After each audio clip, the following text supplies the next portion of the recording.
Time for the Get Right on 105.3 The Fan. With Kevin Gray and Reg Atatula. But not tonight. It's Chris Arnold and Bobby Belt. Touchdown. That is Bobby Belt, who does the best damn ooh-wee on this station. Kevin Hagelin, a close second. Appreciate you, man. Kevin Hagelin's, I've never heard Haggies. He does a great ooh-wee. Gentlemen, how is ya? We might have to have a ooh-wee off. Next. We are here on the Hagee Get does Right. get high. Hagee will get high-pitched on you now. Yeah. Coming up next on the Get Right, we're going to give you some headlines, but we will also go inside the Cowboys locker room. Bobby and I were both at the Star this afternoon. Actually, it was this morning. Normally, the locker room is open for the media at 1:30. Early it was today. open at 11, and we didn't know exactly what was going to happen, but we had some interesting interviews, and we're going to share some of those for you. Got some audio from the Cowboys' victorious locker room. I say victorious because they've won 2 straight games, and nobody saw this coming. They're 2-1, and they take on Washington high noon right here on your home of the Cowboys, 105.3 The Fan this Sunday. Shameless plug, my player profile interview is with C.D. Lamb, and he's going to talk about a few things, this and that. Yeah, he's going to talk about those other wide receivers in the room, the committee, the stepping up that nobody saw coming. We're going to get all of that in about 15 minutes. So in the meantime, staying with the NFL, there's a game that's supposed to be played in Tampa. We all know what's going on in Florida, right? Yep. Hurricane Ian Rappaport. Hurricane Ian Rappaport, that's his new gig. He's causing all kinds of commotion down there in Florida, and the NFL played it safe. They say, you know what? If this game has to be played, we're going to move it to Minneapolis. The Bucs have already left Tampa. They've already left Florida. This reminds me of a year ago. People forget this, but there was a hurricane headed for New Orleans, and the Saints moved up here. They were working out at TCU in September. Yeah, that was last year, right? Last year. People that forget seems like that. so much longer ago. People forget about that, I had to cover man. that. They practiced the first day. They practiced at AT&T Stadium. Yep. And that seems like 3 years ago to be They were at honest. TCU for like a month. I mean, away from their Sean family. Payton's son is there. Yep. And Sean Payton got to sleep in his own bed because he lived in Westlake, and, made him think, I can only do this one more year, and then I'm going to go to the Cowboys. But now Exactly. He was just like, the stress. He had to start the season slow. He had a player that was it Michael Thomas, had the surgery on the shoulder? Yeah. Like, what the hell? Are you doing this in August? You could have this done in February. Yeah, they had their quarterback issues. There were a lot of problems last year. It was a stress. And Sean Payton talked about that after the year when he retired. He said, this was one of the more challenging years I've ever had to deal people with. forget about that. But so here's the Buccaneers. They're dealing with a hurricane bearing down on their city. So they're going to have to play this game in Minneapolis against the Kansas City Chiefs. Potentially. Not settled yet. Not 100% yet, but Ian ain't playing. Ian is like blowing up everything. No. Ian's like category 3? It was a 4. It was a 4 in the water. Yeah. And it was a 4, and then it came inland as a 3. But, man, some of these videos have been nuts. I know, man. Like, I saw this one that it's like the 6-foot high camera that they had a live stream on some Florida news station. They were like, we don't know how long this camera's going to last, but y'all should go see the footage. And it's wild. And they always have some reporters out there want to brave it out, and their hair is blowing and their clothes are blowing. Just so unnecessary. It's like, why are you there if it's that dangerous? We've got other things you can do, but they want to show off that they're there, and I understand, but it don't make too much sense to me. Speaking of reporters being there, you said you got the audio of this I think it was young actually lady that was... I think Lucius had pulled it, but yeah, there was a reporter who went viral, NBC2's Kyla Gaylor, as she was reporting on Ian's landfall, and she got viral because everybody on Twitter was distracted by, as the New York Post puts it, the bulbous rubber casing on her microphone. Are you saying that she didn't want to get her microphone wet, so therefore she needed a raincoat protection for her microphone? I got you. Yeah, and she wanted some protection, and it became such a big viral hit that she had to go on her social media and address it. A lot of people are asking, what is on my microphone? It is what you think it is. It's a condom. It helps protect the gear. We can't get these mics wet. There's a lot of wind. There's a lot of rain. So we got to do what we got to do, and that is put a condom on the microphone. Yeah, just got to hope it doesn't slip. That's the biggest thing you got to worry about. You don't want to have a whole bunch of microphones showing up out of nowhere. You don't want that to happen. But we understand, and we had to share that audio with you. 877-881-1053. That's the truckwreck.com text line. We appreciate all the Tolos allowing us to ride shotgun with you this evening for about an hour or so. And then we got do a crosstalk with Jared Sandler, and get you into some Rangers baseball. Rangers won last night in Seattle, and Martin Perez is on the mound tonight. I got a cough. Yeah, Martin Perez on the mound tonight, looking to keep his ERA under 3. Josh Young, big game last night. All 5, Jared Wright, all 5 RBIs were Josh Young. So a couple home runs, RBI single. So Josh Young, Hall of Fame. Is it too early to say that? Way too early. But there's another guy so. that's waiting on a home run. Aaron Judge. The TVs are on Aaron Judge right now. Aaron Judge, the Yankees in Toronto. He's up next. He's up next. He's on deck right now in New York. Yankees up 3-0 on Toronto. Are you bothered by all the interruptions as they watch the chase, or are you like? No, Squirrel. I like it. No. I love it, actually. I love the home. Like, look, I recognize what a giant hypocrite I am. I talked about this over the weekend that, guys like McGuire and Sosa and Bonds, like I'm bitter about, they're cheaters and they have false records and Judge's record will be the real one. But then at the same time, like I recognize and I'm so grateful for the home run chase that honestly partially saved baseball. Like in a way you can make the argument like steroids helped save baseball in the 90s after the strike. And so... Oh, let me tell you something. Yeah, Sosa and McGuire, they saved baseball because in the 90s, everybody was ticked off. They canceled the World Series. But I loved that. Like as a kid, I loved the break. Because, it was like Fox was breaking into network programming. Let me tell you something. Everybody was. You'd be at a restaurant or something, the flat screen was up there, and they'd have Sosa at bat.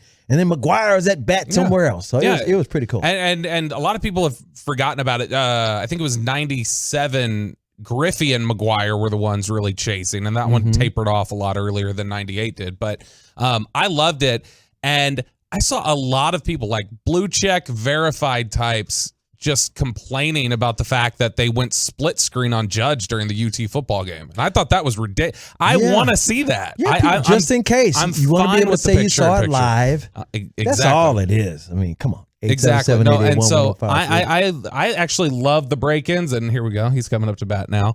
We'll let you know if he hits the home run before this segment is, and we'll let you know tonight if he hits the run in the next hour or so. Will's not here, so you can talk about each pitch if you want. I'll be okay with that.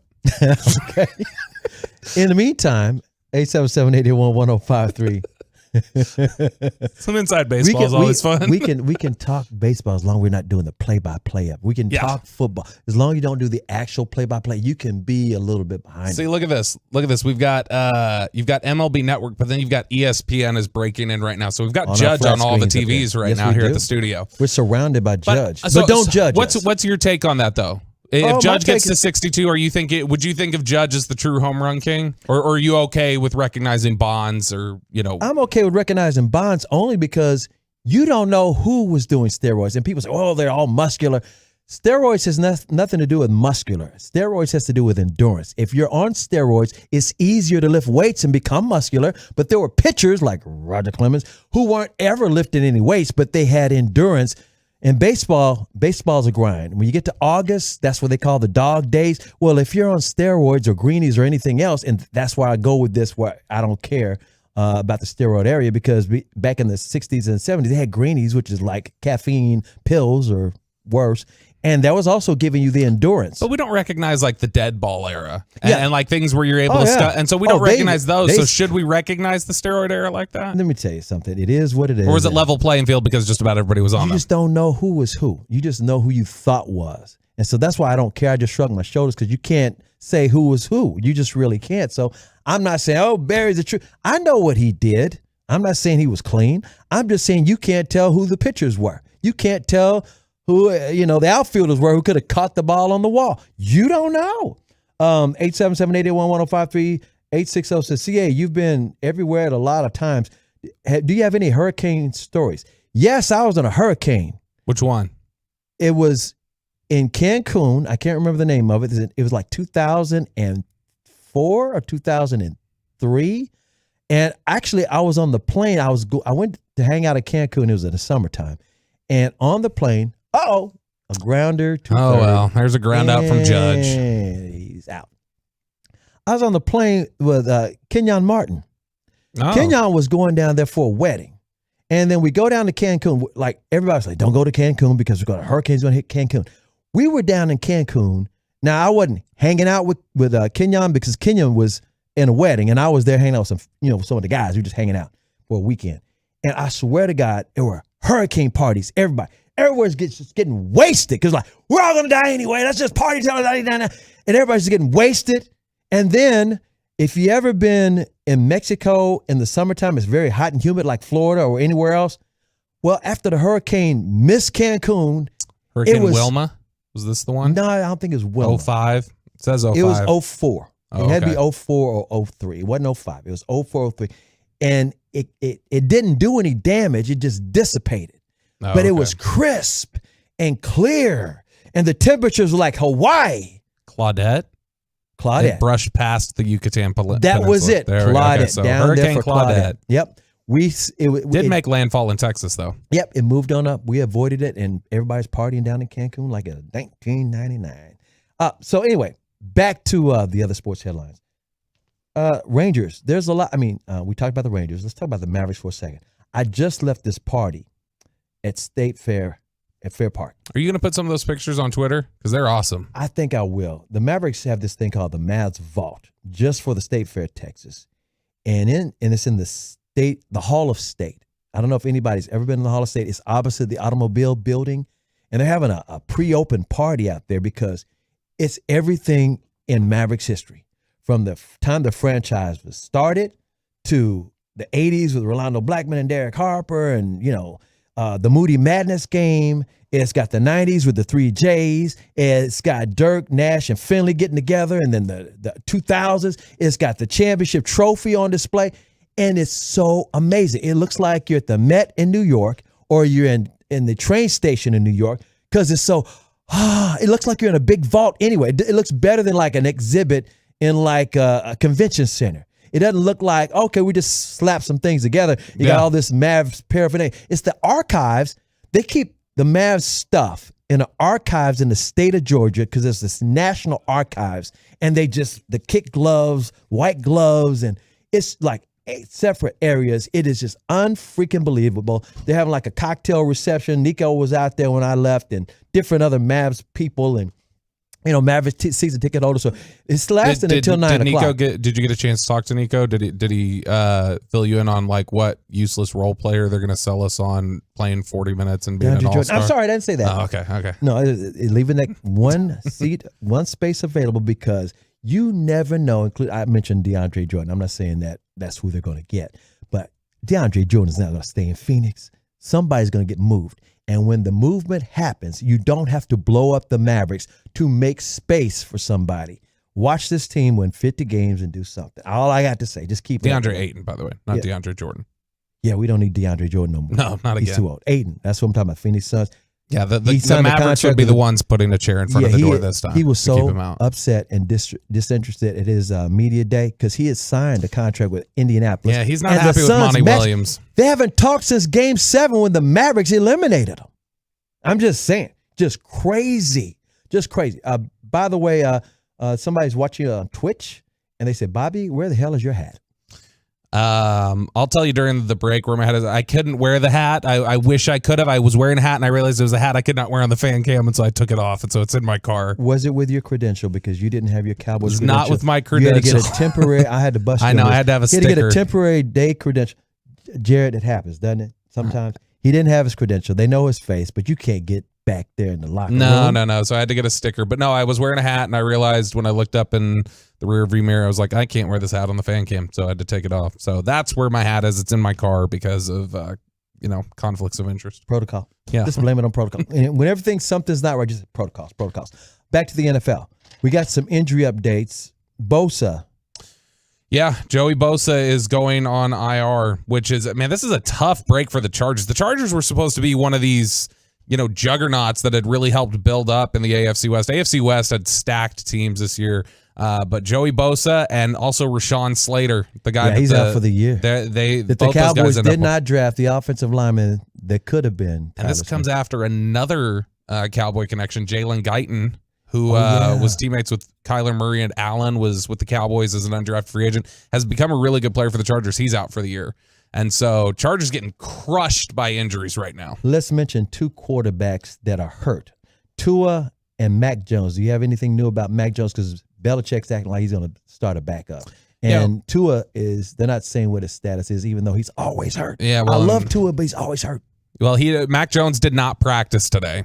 Right. So you don't have that. And then Tua, there's still there was that investigation from the NFLPA that they wanted to get on because Miami claimed, his back spasms. That's why he nearly collapsed after he banging was his head looking on the crazy ground. out there. And so They thought he was. Hope you don't.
Kevin Gray and Reg out of Tula.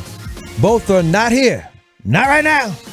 It's a takeover. It's the Bobby Belt, Chris Arnold, Alec Medford takeover. And by the way, a programming note, backed by popular demand, it's Bobby Belt and Alec Medford taking over the Fan Jam on Saturday from 9 a.m. to 1 p.m. Tolo, man. Yeah, they were. There was a lot of pushback to Alec's appearance on the air. From who? And from the listeners, sponsors. They weren't ready for that. Got a lot of sponsor messages. And the bosses were just like, Bobby, we don't think we can put Alec on the. And I stood up. I did this. I was like, Gavin, Tim, you got to give the guy a shot. Mm-hmm. He's earned it. He's my knight in shining armor. And they were like, Bobby, I guess we'll trust you, but this is your ass if this fails. And I was like, all right, that's on me. So don't let me down, Alec. So they gave y'all another shot. Yeah.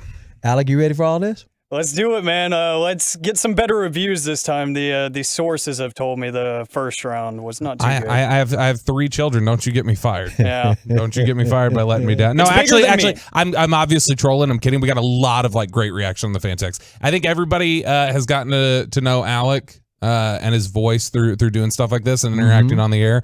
So there was a groundswell of fan texters that were rooting for him on Saturday, and I think really enjoyed hearing him. So see, there's he did a good job. Yes, he did. There's a lot of Tolos under the age of 30, and Alec represented. Yes, it was great getting to play TikTok roulette with Alec, who knew all the TikTok people that I was playing. It was great. Is it true that you carded him on commercial breaks? I did, yeah. And just to get into the room? Yeah, it was weird. Like, he has a fake ID. He has an expired Ruben Portillo ID that he's trying to pass off. Yeah, he was in the Pimp Cup. Shout out to Ruben. 877-881-1053. That is the truckwreck.com text line. KG, by the way, is doing the Cowboys Crosstalk. Cowboys Crosstalk out at the Star, and he's got some guests. And if you want to hear a little bit of that, that's at our sister station, 1080 KRLD.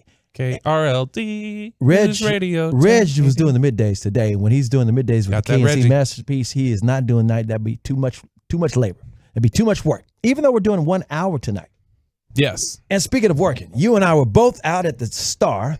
Dallas Cowboys opened the locker room instead of 1:30 after practice. It was 11 a.m. before practice. And even some of the veterans weren't even there until noon. It was 11 a.m. It was before practice. It was before team meetings. Yes. So it was a very early one. I was skeptical that we were going to get anybody to talk to us, but we did. We did. We actually got some big names. We got some big names. So shout out to Cowboys PR for knowing more than Bobby Belt does. They rounded up some because guys. I was confident. I was like, we're going to go in here. This is going to be a ghost town. And it was initially. And then the veterans trickle. Actually, let's do this. Tyron Smith showed up for the first time this regular season to get some stuff out of his locker, and then he said hi to everybody and walked down the hall. And actually, I don't know if you're in there. He actually came back in the locker again later. Look out! And he was sitting over chatting with Tyler Biadasz. It's funny. Chris and I were talking. Chris had to do a quick chat at one point, and so he sat down at Tyron Smith's locker because usually that is the safest place to sit in the locker. Right, nobody's there. Whether he's healthy or not, Tyron is not going to be in there when we're in there, and so that's usually a safe spot. And so it's just funny. The one day that Tyron's in there is the day that CA sat down there. Here's what's so wild. Also, when I was talking to Tyron when he was walking out, I asked him. I said, Are you pretty cool with Jason Peters? Have you guys met or you got a friendship or anything? He goes, man, I don't really know the guy, but we get along fine now. I was like, okay, cool. Got to now. Yeah, I mean, put it like this: that if you think about it, he's not a defensive player, and Tyron knows just about everybody. He's been in the league just about as long as Peters. Peters been there. He's 40 years old. He's been there a long, long time. I think he was in the league when Felix Jones was playing for the Cowboys. Both of them from Arkansas. Man, you want to know a fun fact? What's that? That really spells out just how young Tyron Smith was when he got into the NFL. He was like 19 or 20. He was pretty young. He was the youngest in the league that year. He was 20 years old when he got drafted. Mm-hmm. So Tyron Smith had made a Pro Bowl, an All-Pro team, and signed his contract extension. Got deep enough in his rookie deal that he signed his contract extension. And like a month before Zach Martin made his first training camp practice appearance, which that's nuts to think about in and of itself. Zach Martin, even with doing all of that, he accomplishes all of that before Zach Martin takes a single snap. Zach Martin is a month older than Tyron Smith. Damn.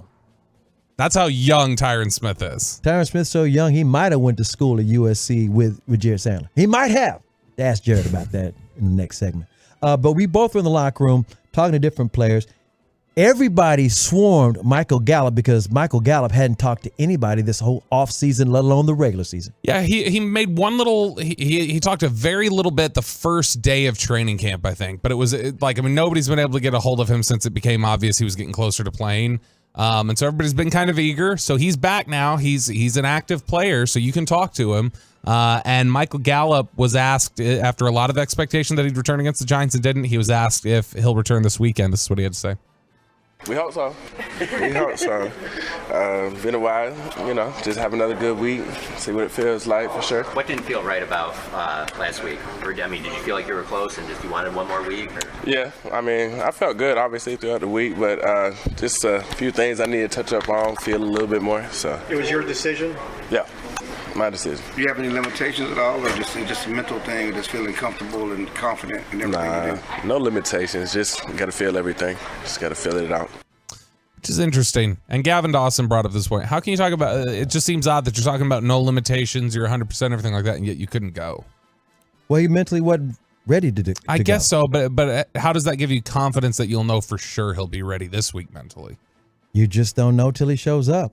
And this actually, September is mental wellness awareness month, suicide awareness.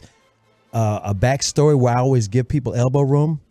One thing that Dak Prescott and Michael Gallup have in common, both of their brothers committed suicide. So I always give it when they say they're mentally, whatever, I'm giving them a break. I'm like, okay, I understand. I give you some room. Which he was asked about this. This is clip 3. Alec asked about why he felt he wasn't ready.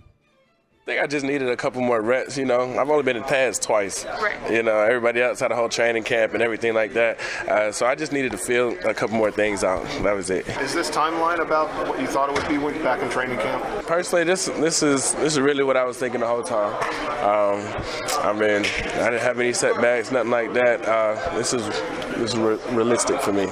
So maybe that's the way he looks at it too, is that he had already mentally prepared himself for week 4 against Washington. Right. Yeah, that's what everybody was thinking. And so if he's already mentally prepared himself there, it may have been one of those things that no matter what the training staff told him, like, dude, you're good, you can go. He might say, I don't want to jinx it. Then he was just like, man, I've already made up my mind, so this is what I've already mentally prepared for, and I can't go anywhere else. Right. My game plan was this, and here we go. I thought about it. Now, let me just go ahead and wait till Washington. I talked to Cavante Turpin time. He got that close. Twice. To take it to the punter grabbed his foot. I had to go there. How you let that punter grab you? Man, I say I was moving too fast. I couldn't.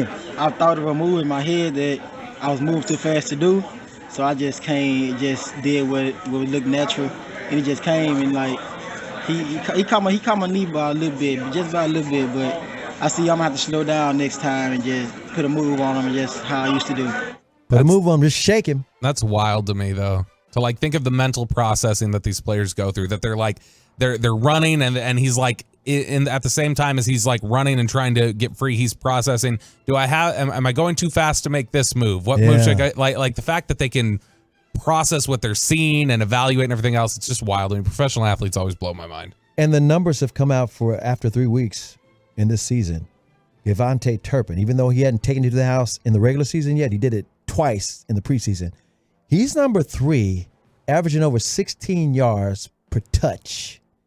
You got to like that if you're a Cowboys fan. Yeah, and we talk about the punt return. The kick return was really close, too. It wasn't one guy to beat, but it was the final wall. If he had been able to slip through there was nobody behind him. And I think you saw after that the Giants didn't really want to put the ball in his hands anymore, and we're kind of kicking it out. And I'm really irritated. And I'll mention this to Jared Sandler when he gets back in here. Jared Sandler and I have a bet going. Oh, that Turpin's going to run one back in the first 5 weeks.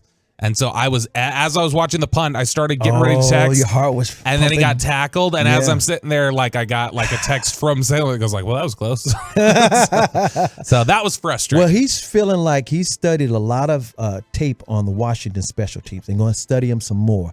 And he's going to look for the hole in that.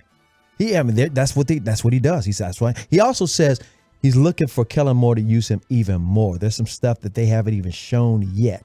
Now, when you went to talk to Tyler Smith, he was talking about Jason Peters. That's everybody, because you saw the hole those two on the left side opened up for TP, for Tony Pollard. These two are, I think, can be such a great duo for clearing up space in the run game. And so I thought Tyler Smith was really great today, gave us a lot of insight. But yeah, you're right. We talked to him about Jason Peters' influence on him. This is what Tyler Smith had to say.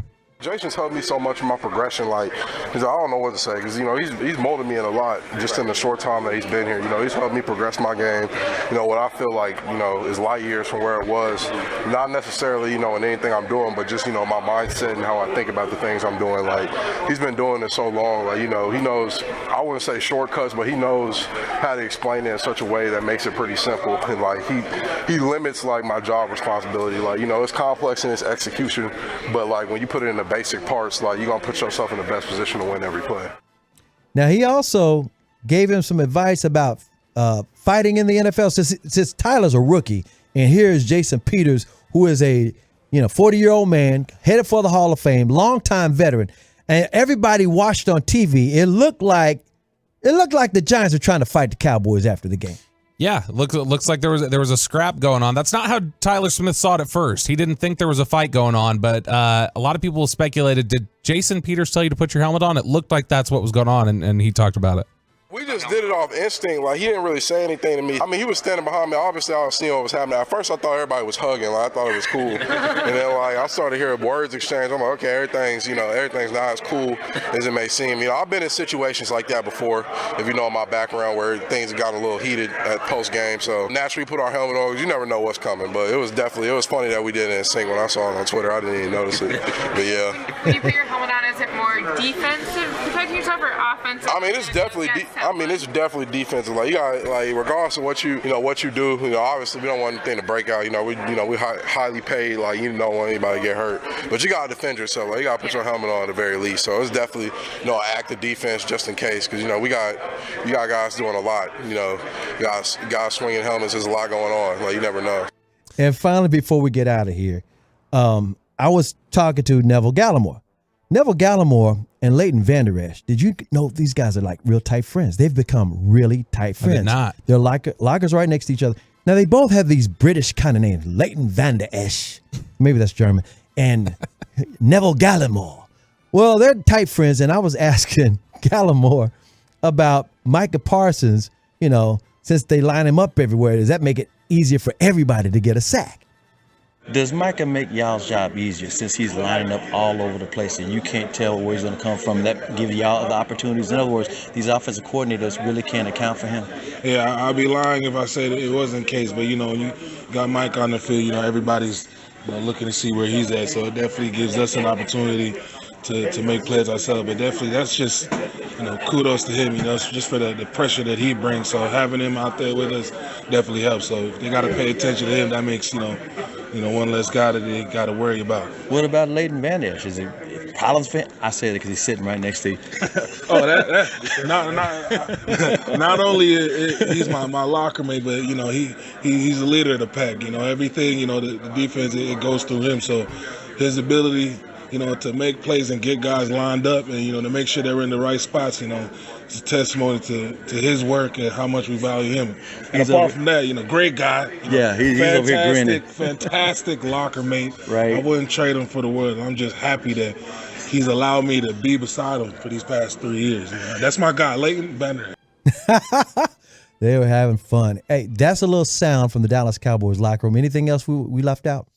No, I think it was interesting though. When Tyler Smith mentions if anybody knows my history, some people had asked about that and wondered what does that mean? Tulsa? That's a reference to Tulsa. Yeah. Tulsa and Mississippi State got into an ugly brawl, and he was all mixed up into that one trying to defend guys. So that's what he meant by that, and his experience having to get into some of those scraps. But he just, like you said, you got to have your helmet on. You that's defensive. It's not about trying to headbutt anybody or anything, but got to protect yourself. But it's nice to see after training camp when the scraps would happen, it seemed like Dallas was kind of rolling over. It was nice to see Jason Peters and Tyler Smith saying we're not rolling over for anybody. If we need to get in there, we need to get in there. Speaking about their left side, coming up next, I already mentioned that Tyron Smith went to USC. Well, his best friend from USC, Jared Sandler's next on 105.3 The Fan. Coming up Thursday morning on Sean and RJ, Babe Laufenberg stops by at 8:40 to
DFW's home of the Cowboys, 105.3 The Fan. The Rangers and Mariners play Game 2 of their 3-game series at T-Mobile Park tonight.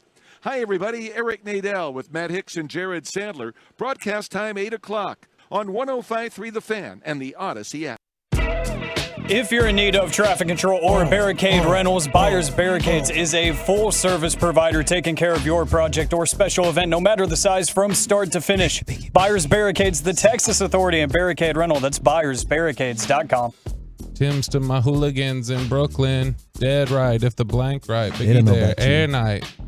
You gotta act like you can't breathe through your nose. I can't say it. You know, Biggie. Lucius pointed out a couple weeks ago, Tyler Smith has a little bit of Biggie sound. He to does. him. Yeah. He really does. Looks like Amari. Looks like Amari pre-soda. Yep. And sounds like Biggie. Yep. By the way, Amari Cooper sounds a lot like Jay-Z. Everybody was saying that when he was doing G-Bag Nation, the call-in show. He's like, dude sounds like Hov. H to the Izzo. By the way, this is From 105.3 Hawaiian Sophie fame. This is 105.3 The Fan. Chris Arnold, Bobby Belt, Touchdown. and for Reg Atatula and Kevin Gray, who will be back. Listen, KG will be back tomorrow. Reg will be on tomorrow midday with the KNC Masterpiece. Now, we're here right now because we're going to crosstalk with Jared Sandler. Jared, I was mentioning your name last segment because we saw your guy when we went to the locker room yesterday. Another USC. Another one. Tyron was there. Yeah. And we were talking about, Bobby was talking about how back when Tyron was drafted, he was like the youngest player in the NFL. And I was like, I don't know how many years after Jared left USC, Tyler was even there. Tyron, was you there? No. Was he there when you were there? Yeah. That's what I thought. Did you know him at all? Yeah. I mean, I said that. Was he quiet and shy? He was quiet, but he was like the 17. I mean, his freshman year. Right. You guys were 2 years apart. Or 3 He was years apart. 17. And I mean, we were all in the same areas at Heritage Hall, the athletic areas. I don't go around the Cowboys locker room. If I like back then, like he would, we'd be around each other.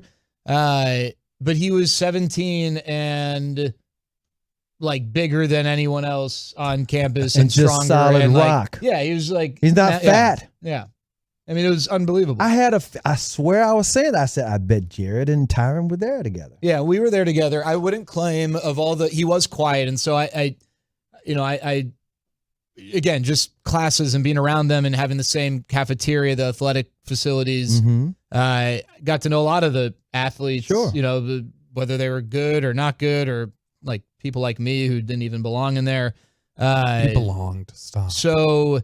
But I would not claim to have had like this great relationship with Tyron. It was You could just say you recognize each other. Yeah, when you see each other. Oh yeah, it'd USC. be like it'd be a head Right. nod. We were a part of some conversations in a group together. Would bump in at a bar, maybe drunkenly like laugh about something, but then the next day walk by each other and just go back to head nod. What's up? It was never like let's dap each other up. We're like total boys. I got you, but still USC. There you Jarrell go. Casey was the guy I was probably closest with. He was my Spanish lab partner for 3 years. What position did he play? He was a D-tackle. D-tackle. He was one of the Okay. best D-tackles in the NFL for Yeah, a few he was years. really good for the Titans. But my first group project at USC was with Jarrell Casey and Clay Matthews. Look out. And Clay Matthews was just a special teams guy at that time. He had ascended to. Who was your quarterback? John David Booty my freshman year, Mark Sanchez my sophomore year, and he was amazing. I mean, John David Booty was on with G-Bag a couple of weeks ago. Did you know that? No, I didn't. Yes. Because of General Booty, his nephew? Yes, he was talking about his nephew. Yeah. They were talking about SEC John David game. Booty I think it wasn't was an afraid to go to LSU the game bar. or something. I'll tell you that. Aggie game or something. You're just gonna spill all the tea on the USC campus, and then huh? we had Matt Barkley my last 2 years. He wasn't very good. Oh man, that's disappointing. You know, it's not disappointing. I love filling in for Kevin Gray, mainly because You get to read the lineup. I get to do crosstalk and I get to do the lineup. It's all yours. Are you ready for it, Jared? I don't think you've seen this yet, right? No, I don't know the You have lineup. not seen the lineup. I rely on you guys. September 28th against the Seattle Mariners. Batting leadoff, second base, Marcus Semien. Nathaniel Lowe is at first base. Adolis Garcia in right field batting third. Josh Young batting cleanup at third base. Jonah Heim, catcher. Great nickname for his fan group. Cole Calhoun is batting sixth at DH. Leody Tavares at center field. What's Leody instead of Leody? I think technically it's Leody, but Leody. I want to say it right. I don't want to say it incorrect. Josh Smith batting 8th and playing shortstop. Bubba Thompson in left field batting 9th. Martin Perez on the hill. Again, Jared, for you to take notes. Simeon, Lowe, Garcia, Young, Heim, Calhoun, Tavares, Smith, Thompson, and Perez pitching. Let's talk about Josh Young, who I know when we talked over the weekend, he was going through a really rough patch. And, not that it's just to be expected that a young hitter's going to struggle. Surely some guys come up and, set the world on fire. Jeff Francoeur comes to mind in the past as a guy who came up and just started torching the major league. So, first at bat, a home run, probably set some unrealistic expectations. There was a little bit of struggle after that for Josh Young. But great game last night, knocks in all 5 runs. Just a disappointment. It had to be a West Coast game, Yeah, but I think they're already starting to carve out his bust, and we're good. He actually might even make Canton and Cooperstown. Between the dead ball era and the steroid era, I'm not certain. Like, he may hold the home run record already. Okay, yeah, I think he does. I think what was really impressive to me, first of all, I don't want to discount what he's done defensively. It hasn't been perfect, but this was not. Josh Young was not the number 1 prospect in the Ranger system because of his glove. Mm-hmm. And no, it wasn't that he was a liability there. I think the thought was, hey, he's serviceable, can be average. He's looked like he could be better than that defensively. Yeah. Yesterday, though, I think what was impressive, you're facing Robbie Ray, and it wasn't like Robbie Ray was awful yesterday. Right. He's a really good pitcher, reigning Cy Young Award winner, and Josh Young had some really good at-bats. I think I tweeted something earlier about it wasn't like he was served up cookies, and yes, the 2 home run pitches were very hittable pitches, but he earned that. He earned that through pitch selection and through having a good at bat. It wasn't like he got a 3-0 fastball right down the middle, which it's great if you can take advantage of that, but you're not going to get as many of those opportunities as you are, the challenge of grinding out an at bat against a good pitcher. And what I also like to see was the elevated fastball. He continues to show that he can hit the elevated fastball, which is such a big part of the game, and the ability to hit that is pretty important. All right, so you got a rookie on the mound for Seattle, George Kirby. His 4th start against the Rangers. He's 1-0 with a 2.16 ERA, going up against Martin Perez. He's 12-6 with a 2.90 ERA. My question for you is about Martin Perez. Back, we were getting close to the trade deadline. He wanted to have an extension. He was glad to be here. Things were looking pretty good. And then they said, okay, we're going to table the talks for a while. Can you catch us up on how they feel about Martin Perez, or is there anything you think he'll be back again next year? What do you think is going to happen? I do think he'll be back. I think that Chris Young did say that they're going to wait until after the season to he's 12-6. Re-engage. But I think the Rangers look at it and say, hey, yeah, we'd love him to be back, but it's not like blank check. It's not name your price. And I think they feel pretty comfortable that, Martin's market is going to be that of someone who projects as a number 3 or number 4 starter. And it's Martin's right to try and find, if he wants to explore to see if there are other suitors who would go on top of that. But I don't get the sense that Martin is going to, I guess I'm struggling to come up with the words here. I don't think that Martin feels like he needs to, risk isn't the right word, but explore free agency. I think he wants to just get what he believes to be a fair offer, and I don't think they're that far apart, and I expect it to happen. Throwing a horse. Yeah, throwing a horse, and he'll be good to go. Maybe it's a trivial thing. Before. It's probably a trivial thing, but look, in a season like this, where it's obviously not going to end the way the Rangers wanted it to. It's probably not going to end the way Martin Perez wanted it to, and everything like that. Do you think it's important to Martin, or maybe important for guys on that team with Martin, for that number, for him to come in like under 3 on the ERA? He's at 2.90 right now. Do you think that matters to anybody? I think it matters in that it's just a cool point thing. of pride. Yeah, the Rangers in their franchise's history have only had 10 qualifiers finish with a sub-3 ERA, and no one since 2012 when Darvish did it, I think. Yeah. Mm-hmm. So it's not like it happens often. And I think it also probably, I don't know how much they would use this, but like this idea that the Rangers play in a ballpark that's not friendly to hitters or pitchers, you can look at that and say, hey, Martin Perez was fine. And it's another piece of evidence like, hey, you come to us, we will make you better. You know, I always talk about this. Development does not stop once you get to the big leagues. Right. No, and the Rangers have crushed it with reclamation projects. And they've done a great job, even if it's not quite a reclamation like Lance Lynn. I guess, maybe to some degree, Mike Minor was definitely a reclamation project. Kyle Gibson I don't know that he was reclamation as much as he was just kind of who he was, and they allowed him to take a step forward. They've done a good job with that. I think that does mean something. Now, they've got to do it from the ground up, right? They got to do it with these kids that are coming up through the system, but development doesn't stop when you get to the big leagues, and they've demonstrated an ability to do that. What is going on with Corey Seager's forearm? He's going to miss the game. Yeah, it's different colors from what I hear. So he won't be in there tonight, but hopefully he can be in there tomorrow. If not, Friday. Nothing broken, which that's always the big win in that situation. Seattle's still trying to hang on to that wild card spot. Can you talk about what they're interested in? Rangers trying to finish the season off, but for the Seattle Mariners, it's an important game because they didn't want to lose 5-0 yesterday. Yeah, I can confirm they want to win, and I can confirm that the playoffs are of interest. Breaking news presented by Beat the Streak. They have the longest playoff drought. They haven't been to the playoffs since 2001. Since Ichiro. Yeah, Isn't that crazy? Ichiro's rookie year. That is crazy. Yeah, so they've been scuffling, but they have a favorable schedule to try and turn things around, and they want to try and get home field too. In that wild card matchup they'll participate in. All right, appreciate you, Jared. That's Jared Sandler. Got the pregame show coming up. I think we just ran it for him. All right.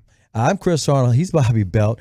Alec Medford in the Pimp Cup. And by the way, it will be Bobby and Alec again taking over, doing a hostile takeover of the Fan Jam, 9 o'clock to 1 o'clock on Saturday. I'll be back tomorrow night with KG. Reg is doing the midday show.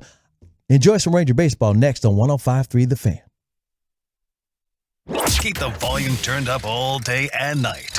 And thanks for being a Tolo. We're DFW Sports Station 105.3 The Fan. Kevin here, and I want to talk to you about Soda. That's SOTA weight loss. Soda changed my life by helping me drop 176 pounds. I always go to the Firewheel spot, but